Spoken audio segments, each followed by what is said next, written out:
Alors aujourd'hui, je me pose la question de savoir comment conserver sa sérénité lorsqu'on est dans une situation sur la route, on est au volant.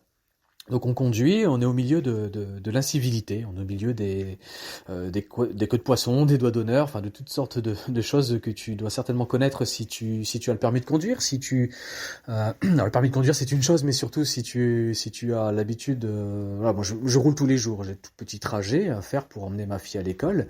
Ce sont des tout petits trajets à chaque fois qui font 15 minutes, et en 15 minutes de temps, deux fois le matin et deux fois en fin de journée, je suis confronté, mais alors c'est systématique, c'est tous les jours, je suis confronté à l'incivilité. De toutes petites choses, voire des choses parfois qui sont assez graves. Et aujourd'hui, je voudrais partager mes réflexions à ce propos. Et ma problématique est la suivante, c'est tout simplement de se dire comment puis-je rester serein au volant, comment puis-je rester totalement paisible et concentré sur ma conduite pour deux raisons. La première, c'est peut-être pour ma propre sécurité.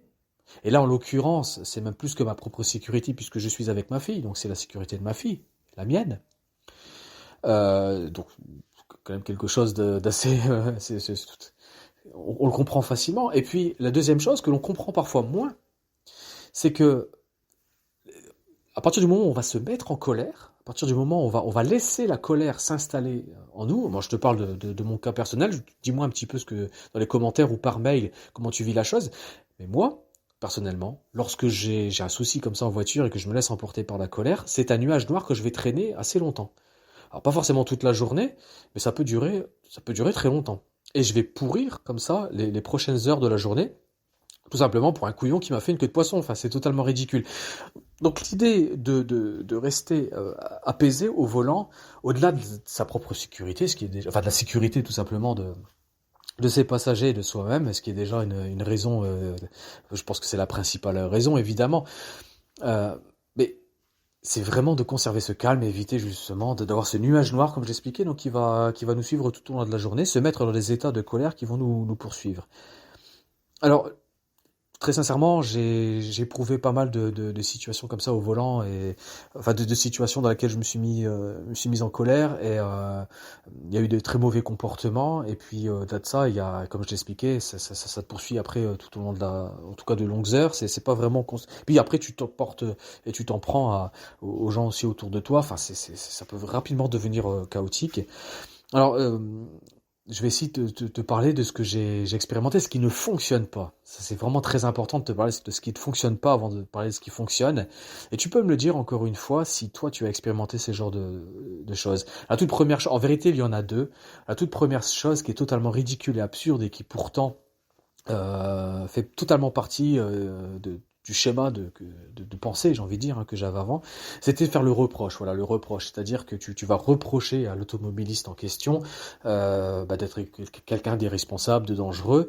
Euh, Bon, tu peux le reprocher, il y a pas de problème par rapport à ça.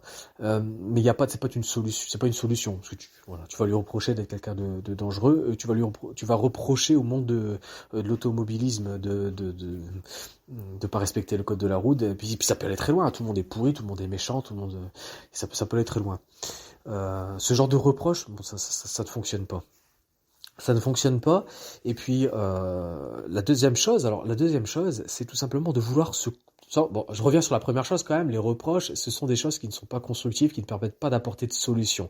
Concrètement, ça veut dire que si je pense sincèrement que la personne est totalement abrutie, dangereuse, méchante, je vais certainement éprouver de la colère. Donc c'est pas quelque chose qui va m'apporter une solution. Ce que je cherche, moi, c'est la sérénité.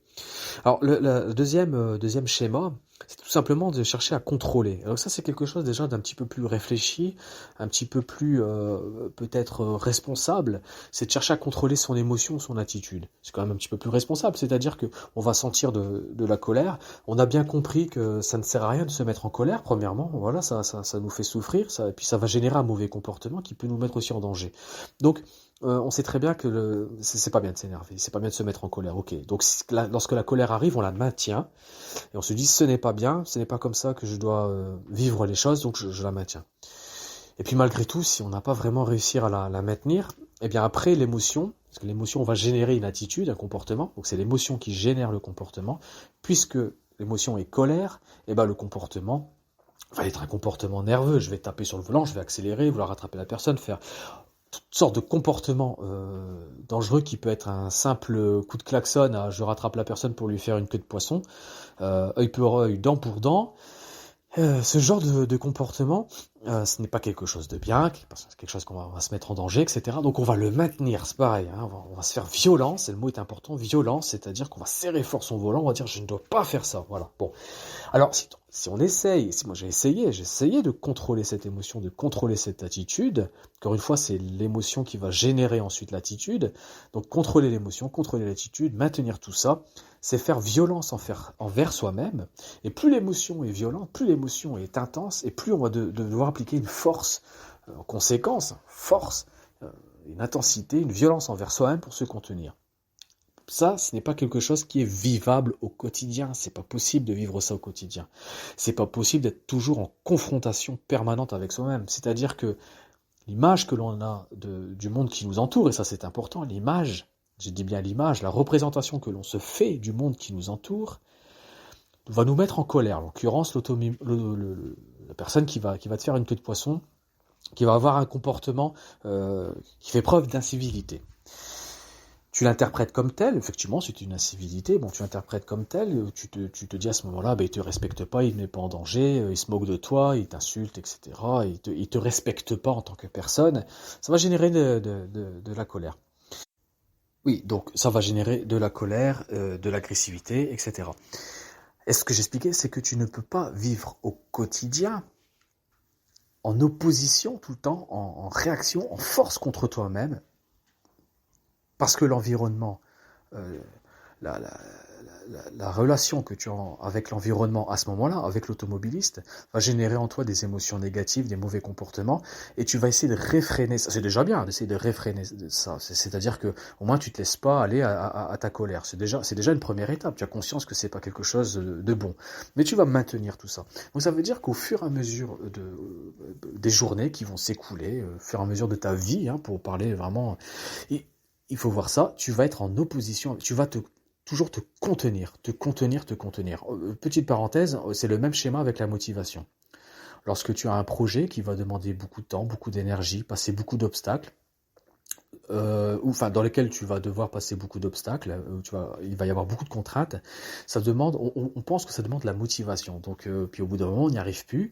Les contraintes sont soit trop difficiles, soit trop fréquentes, on a besoin de motivation, on a besoin de se rebooster, de pousser. Donc on se pousse contre nature, on se pousse. Donc là, dans le cas de l'automobiliste, là, on se contient, on contient l'émotion, l'attitude.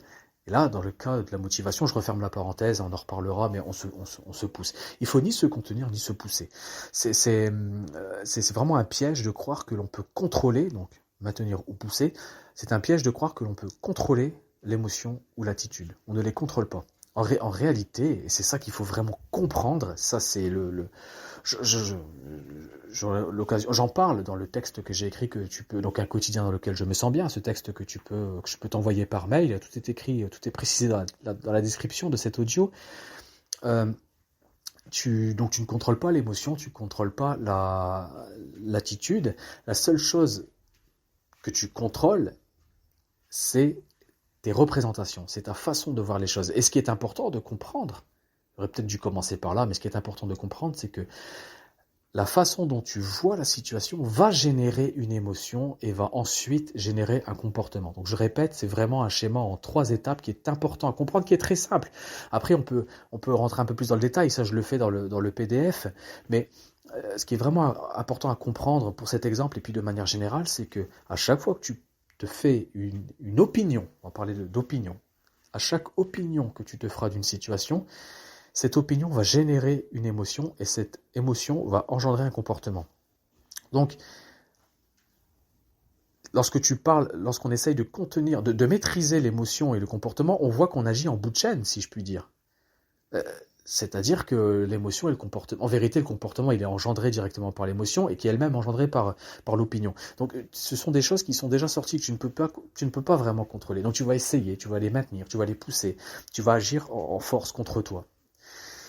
La seule chose que tu peux parfaitement contrôler et qu'il te faut parfaitement contrôler, ce n'est pas toujours facile, et puis il y a des fois où tu n'y arrives, où tu vas y arriver parfaitement, d'autres où tu vas y arriver moyennement, et puis des fois où tu n'y arriveras pas du tout. C'est comme tout, ça demande de la répétition, ça demande de l'expérience, des retours d'expérience, c'est-à-dire à chaque fois que ça va fonctionner, ça va renforcer ta volonté de continuer sur le chemin. Et à chaque fois que ça ne fonctionnera pas, parce que tu auras adopté les mauvaises façons de penser, tu vas vouloir naturellement retourner vers ce qui fonctionne. C'est de l'expérience et de la répétition. Certains parlent d'exercice spirituel. Tout ça, ça parle de la même chose. C'est de se dire que on va agir en début de chaîne. C'est l'opinion qui va générer une émotion, qui va ensuite engendrer un comportement. Donc c'est son opinion, l'opinion que l'on se fait de la situation, que l'on doit maîtriser.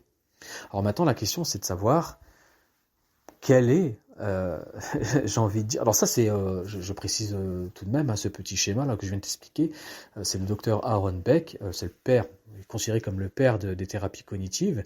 Tout ce courant de pensée scientifique est largement inspiré aussi du stoïcisme, hein, d'Épictète particulièrement. Alors, moi, c'est quelque chose qui me passionne, on aura l'occasion d'en reparler. Donc l'idée, on l'a bien compris, c'est de contrôler ces représentations, contrôler l'opinion que l'on se fait de la situation. Alors maintenant, tu vas me poser la question de savoir tout simplement, eh bien, quelle est l'opinion que je dois avoir pour telle situation.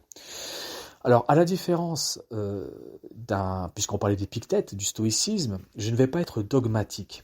Je vais plutôt être là pour le coup du côté de Beck, c'est-à-dire de l'approche scientifique. Alors pour rappel, hein, il y a le stoïcisme qui est une philosophie ancienne, grecque, donc on va ranger ça du côté de la sagesse ancienne. Et puis il y a Aaron Beck, père de la thérapie cognitive. Alors, ça c'est l'approche scientifique. Ce qui est intéressant avec son approche scientifique, c'est qu'elle est largement inspirée du stoïcisme. Donc on retrouve à la fois la sagesse ancienne et on retrouve l'approche scientifique. C'est une très belle synthèse des deux. Cela étant dit, dans cette approche scientifique que je te propose un petit peu de découvrir, hein, que je vulgarise ici dans ces audios, je ne te propose pas une approche, comment dire, dogmatique. C'est-à-dire que je ne vais pas te dire quelle opinion tu dois avoir de chaque situation pour avoir l'émotion juste, pour avoir le comportement juste. Pourquoi ? Parce que je refuse le dogme. Je suis quelqu'un qui est dans la lignée de Jean-Paul Sartre et qui est dans la liberté, justement, de cette liberté de l'humain, contrairement à l'animal qui répond à un code bien précis, qui répond à un instinct qui est programmé. J'aime bien cette image de l'abeille qui se lève le matin, elle sait pourquoi elle se lève pour aller faire du miel. L'homme, quand il se lève le matin, personne ne lui a dit ce qu'il faut faire, c'est lui qui crée sa vie. Donc chacun a son opinion sur chaque situation. Et cette opinion, on se la forge à travers notre éducation, à travers nos expériences et nos réflexions. Donc maintenant, je vais te livrer mon opinion, celle que j'ai forgée à travers le temps, à travers mes réflexions, mes expériences, mon éducation aussi. Alors l'éducation, c'est une chose, mais c'est quelque chose sur laquelle on ne peut plus agir. J'ai envie de dire que l'éducation est passée, l'éducation que l'on a reçue de nos parents, de l'école. Maintenant, l'expérience également est passée. En revanche, la réflexion que l'on a sur son éducation, sur son expérience, la réflexion que l'on a sur son quotidien, ça c'est une chose qui est dynamique. Donc aujourd'hui, et c'est ce que je fais dans chaque audio, je te partage ma réflexion. La réflexion que j'ai, pour reprendre la situation de cet audio, là aujourd'hui, c'est la civilité au volant. Auparavant, lorsque je prenais le volant, je prenais la route, je m'attendais tout simplement à ce que tout le monde respecte. C'est absurde, c'est idiot ce que je dis, mais il faut quand même le préciser, il faut quand même se rendre compte de la bêtise de la chose. Mais je prenais la route en me disant que tout le monde va respecter le code de la route. Et si une personne ne la respecte pas, c'est qu'elle est bête, elle est méchante, elle est inconsciente, elle est mauvaise. Et en plus de ça, elle ne va pas me respecter, puisqu'elle va se dire, moi, le code de la route, je m'en fiche, même si a priorité à droite, moi, je le respecte pas, moi, je passe. Bon, Lorsqu'on a ce genre d'opinion sur ce qu'est le fait de prendre la route, effectivement, lorsqu'on se trouve dans une situation où la personne te fait une queue de poisson, etc., tu vas éprouver de la frustration, de la colère, ça va engendrer, on l'a vu, l'émotion engendra un comportement, donc on va avoir un comportement nerveux, hein, on va klaxonner, ou pire, vouloir rattraper l'automobiliste. Bon, je te passe les détails, ça peut aller très loin. Donc l'idée, c'est d'avoir l'opinion ici, puisque c'est l'opinion qui va ensuite générer l'émotion, c'est d'avoir une opinion qui est la plus juste, la plus conforme à ce qu'est la réalité. Épictète le disait déjà dans son manuel, quand tu vas, il parle à son disciple, il lui dit lorsque tu vas au bain public et que tu t'attends à exprimer ta liberté de pouvoir te mouvoir, profiter de l'instant, etc. Tu vas être déçu, frustré et tu vas pouvoir éprouver de la colère. Pourquoi ? Parce que rappelle-toi, fais-toi la juste opinion.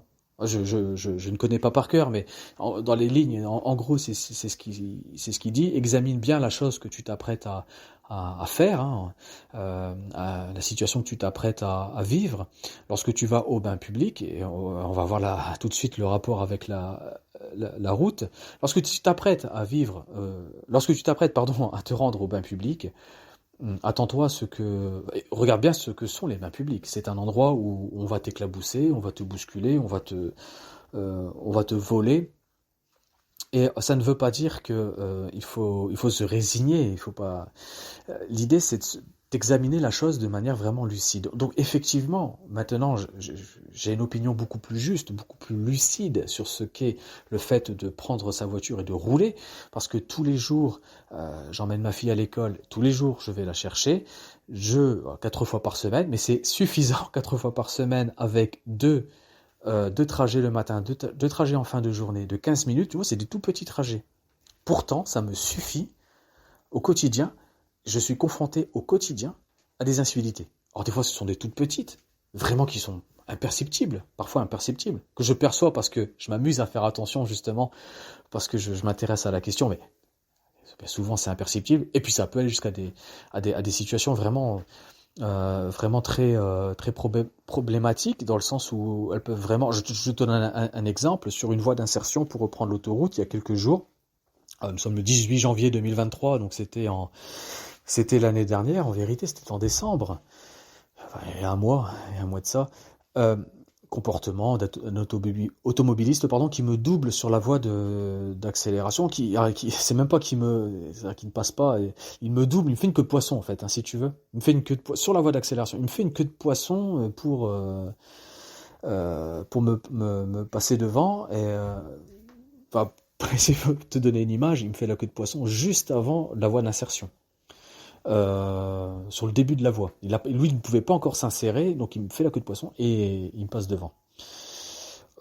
Par le passé, c'est vrai que je me serais dit plein de choses. J'aurais eu une opinion assez tranchée. J'aurais dit premièrement, c'est un crétin, un abruti, quelqu'un qui ne respecte pas le code de la route. C'est totalement absurde, c'est dangereux. Il met en danger ma fille et moi.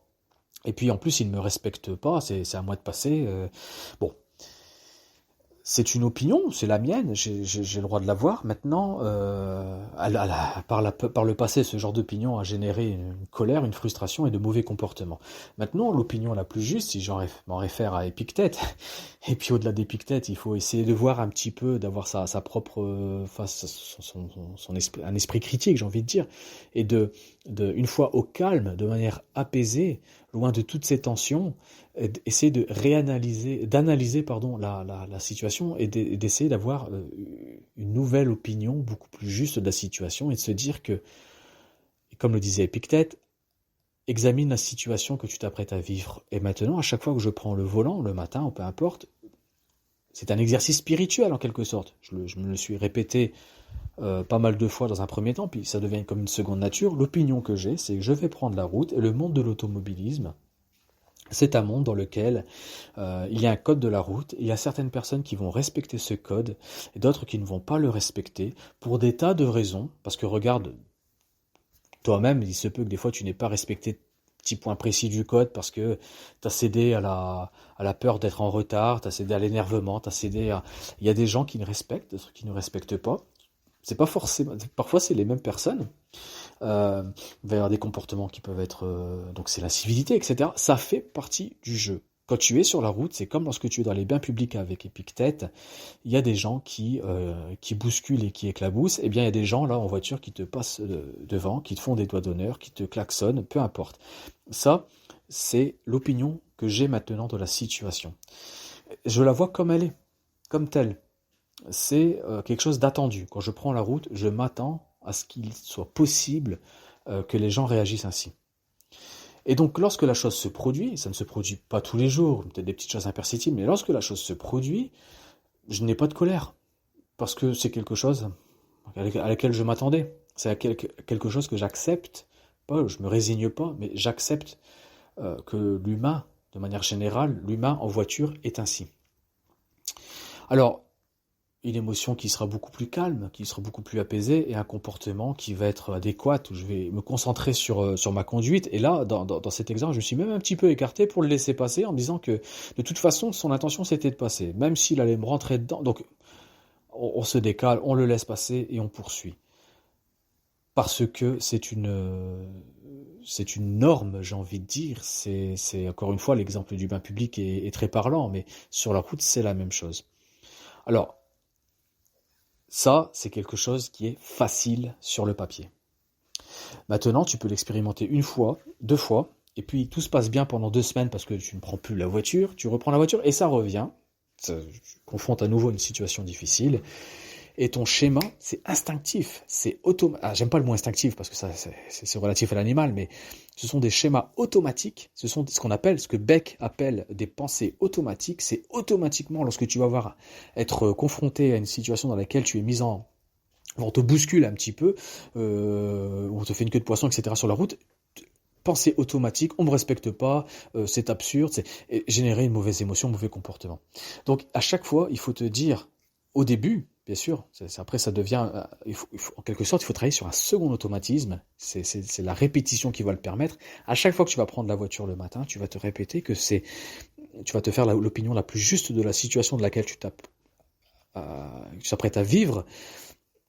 Le monde des voitures, le monde des automobilistes est ainsi. Voilà, il y a des gens qui respectent, des gens qui respectent pas. C'est des choses qui essaye de voir ça vraiment comme un espèce de balai qui sera parfois harmonieux, respecté et respectueux, pardon, et parfois un balai qui sera un peu chaotique. Et bien toi là-dessus, là-dedans, sois comme un poisson avec fluidité, et puis accepte ça et reste concentré sur ta conduite. Et là, tu vas avoir la bonne émotion qui va. Tu vas pas chercher à contrôler ton émotion ou ton comportement. C'est en ayant cette opinion très juste sur la situation, l'émotion va en couler toute seule, en découler toute seule, un apaisement, une sérénité qui est conservée, et c'est ça le principal. Encore une fois, pour ta sécurité, celle de tes passagers, mais aussi pour quelque chose que on ne pense pas assez souvent, c'est le fait que cette colère que tu peux éprouver quelques minutes, des fois quelques secondes au volant, elle peut te poursuivre encore toute la journée. Donc voilà, c'est pour cet audio, l'idée est très simple, se faire l'opinion juste de ce qu'est la conduite, de ce qu'est l'incivilité au volant. Alors maintenant, ce que je t'invite à faire, c'est tout simplement de m'envoyer un petit mail. On peut aller un petit peu plus loin. J'ai écrit un texte qui s'intitule Un quotidien dans lequel je me sens bien, dans lequel je te propose 5 réflexions très personnelles. C'est 5 thèmes que j'aborde, qui sont le travail sur l'ego, c'est-à-dire l'image que tu as de toi-même, l'image que tu penses donner aux autres, l'image que tu penses que les autres ont de toi. Bon, travail sur l'ego, le travail sur l'image que tu as du monde. Donc là, en l'occurrence, c'était l'opinion que l'on peut se faire sur le monde de la voiture, enfin le monde de l'automobilisme. Et puis, mais le monde, ce n'est pas que ça. Le monde, c'est le monde du travail, c'est la réforme des retraites, c'est les difficultés financières, toutes sortes de choses. C'est le travail sur l'ego, le travail sur l'image que tu te fais, les représentations que tu te fais sur le monde qui t'entoure, l'idée que tu as du futur, notamment des incertitudes, etc.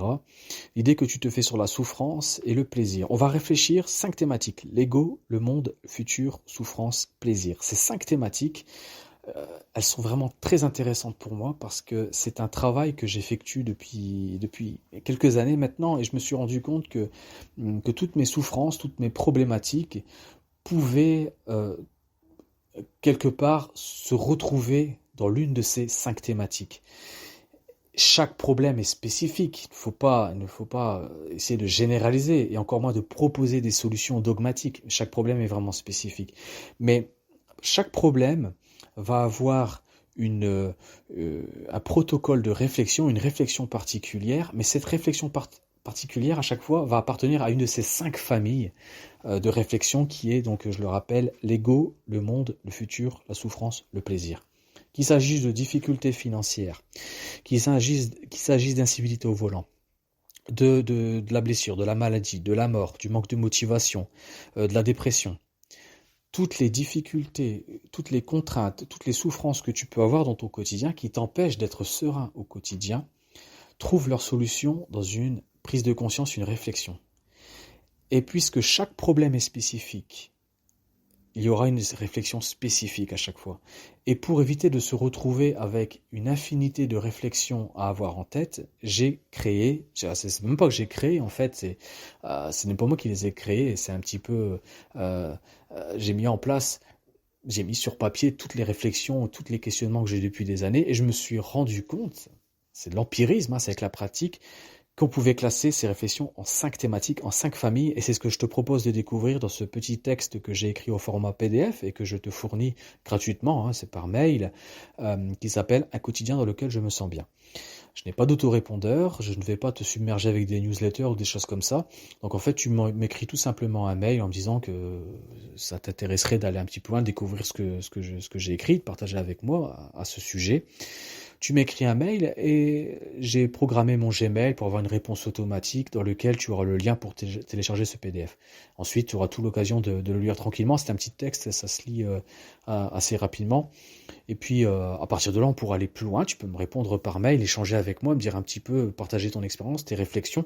C'est ainsi aussi qu'on peut s'aider, progresser vers, je le rappelle, et on en a terminé pour cet audio, ce qui m'importe ici, le mot bonheur peut faire un peu peur, peut être un petit peu flou comme ça, on est un peu dans le brouillard lorsqu'on parle de bonheur. Tout simplement, ce qui m'intéresse, c'est de vivre un quotidien dans lequel je me sens bien. Chaque journée, avoir de la sérénité malgré les épreuves. Il y avoir des coups durs, il y a des fois on n'est pas très bien dans ces baskets, ça peut arriver, mais de manière générale, si on arrive à être serein, apaisé sur le long terme, je pense qu'on peut parler de bonheur, et c'est tout le propos, c'est tout le questionnement, la problématique que j'aborde dans ces audios. Merci d'avoir été là, et à bientôt pour un prochain audio. Salut!